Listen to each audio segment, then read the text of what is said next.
বিগত দিনের যে অপসংস্কৃতির রাজনীতি ছিল সেইগুলো ছুঁড়ে ফেলে দিয়ে আমরা সুন্দরভাবে প্রত্যেকটি ক্যাম্পাসে যাতে শিক্ষার্থী বান্ধব হয়, প্রত্যেকটি ক্যাম্পাসের শিক্ষা কার্যক্রম যাতে নির্বিঘ্নে পরিচালিত হয়, আমরা সেই লক্ষ্য নিয়ে ছাত্রদল কাজ করে যাবো ইনশাআল্লাহ। আমাদের যিনি সাংগঠনিক অভিভাবক আপনারা দেখছেন যে 5 তারিখের পর থেকে সারা বাংলাদেশ যে পলিটিক্সের দিকে যাচ্ছে শুধুমাত্র একটি মাত্র ব্যক্তির কারণ, সে তারেক রহমান। তিনি যেহেতু আমাদের সাংগঠনিক অভিভাবক, আমরা সবসময় পূর্বের ন্যায় এখনও আমরা শিক্ষার্থী বান্ধব কাজের মধ্য দিয়ে আপনারা প্রত্যেকটি ক্যাম্পাসে আমাদের পদচারণা থাকবে। আমরা মনে করি যে সারা বাংলাদেশের শিক্ষার্থীদের মাঝে জনপ্রিয় ছাত্র সংগঠন হিসেবে ছাত্রদেরকে গড়ে তোলার জন্য যে প্রচেষ্টা থাকা দরকার আমাদের সেই প্রচেষ্টা থাকবে ইনশাআল্লাহ। আমরা সংগঠনের দায়িত্ব পেলে বসুন্ধরা টিস্যু অশুদ্ধতার বিরুদ্ধে এক বিন্দুও ছাড় নয়।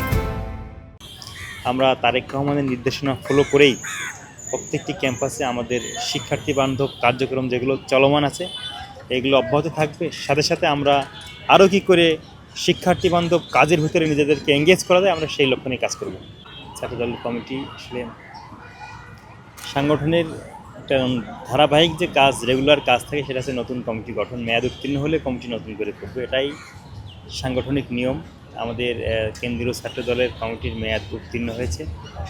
আমাদের সাংগঠনিক অভিভাবক জনাব তারেক রহমান, যিনি এখন বাংলাদেশের প্রধানমন্ত্রী হিসেবে দায়িত্ব পালন করছেন, আলহামদুলিল্লাহ, উনি সিদ্ধান্ত নেবেন যে কখন আমাদের কমিটি গঠন করবেন। উনি যেহেতু আমাদের সাংগঠনিক অভিভাবক, উনি যখন সিদ্ধান্ত নেবেন তখনই ছাত্রদলের কমিটি হবে।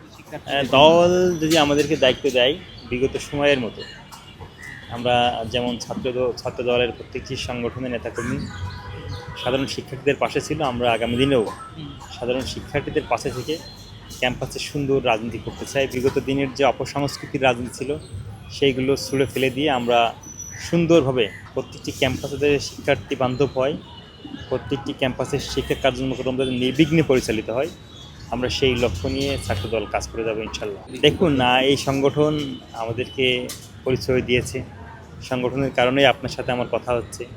সারা বাংলাদেশের সংগঠনের কারণেই আমাকে ছাত্রদলের রাজু হিসেবে চেনে। সংগঠন আমাদেরকে অনেক কিছু দিয়েছে, আলহামদুলিল্লাহ। আমরা সংগঠনের সাথে সবসময় ছিলাম, আগামী দিনেও থাকবো। দল এখন কমিটি গঠন করার সময় আসলে দল অনেক যোগ্য লোক থাকবে, অনেকেই পদপ্রত্যাশী থাকবে।